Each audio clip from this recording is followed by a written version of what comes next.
My next phase for my Transition Spur dream build project is to get the bike set up for more rugged terrain because I'm heading up to North Carolina next week to ride.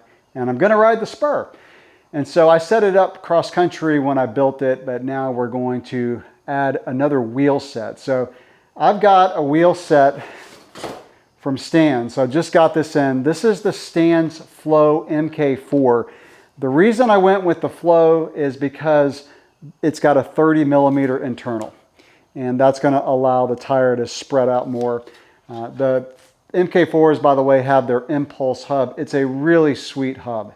I've used this hub on my Stans podiums, really like it. So again, Stans Flow wheel set. And then for the tires is going to be a familiar combination for me on the Spur, and that is a Dissector 2.4 on the front, and then a Maxxis Recon in the back, also a 2.4. If you buy a Spur, this is what you get on the Spur. So this is a great combination. It's basically going to take the bike and make it go from cross country to down country. And that's the beauty of having a second wheel set, because you can change the way the bike rides, the type of terrain it can handle. So what I'm going to do is I'm going to weigh the bike before I do the wheel swap, and then after. I'm kind of curious how much weight I'm going to gain. I'm going to guess 2.5 pounds, but let's make the swap and find out. So currently with the Stans podium wheels, Racing Ray on the front, Racing Ralph on the back, the Spur is 25.6 pounds. Okay, so now with the Stans Flow wheel set and Maxxis tires, the Spur comes in right at 28 pounds on the nose. So that's a 2.4 pound difference, about what I expected. By the way, I did get a GX cassette. So the other wheel set had an EXO cassette. Since this wheel set is for more rugged terrain, I didn't need to go EXO. So the GX cassette, and the tires, like I said, 2.4 front and back. The tires on the other wheel set, if you haven't watched my Dream Build Spur videos, were a 2.35 in the front and a 2.25 in the back.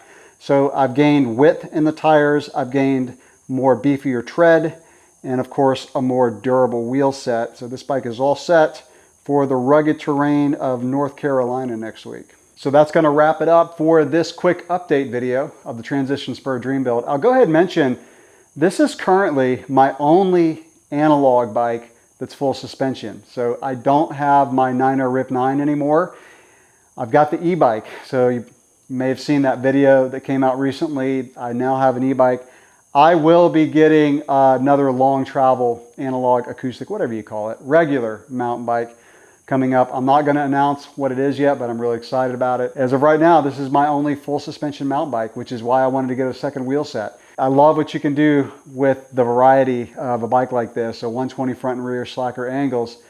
You can change the personality of the bike depending on the wheel set. Now I've got a second wheel set, so I can just swap them out really quickly. So I've got rotors and cassette and everything ready to go on both wheel sets. It's just a 3-minute wheel swap, if that. All right, that's gonna wrap it up for this video. Questions, comments, drop those below. Thanks for watching.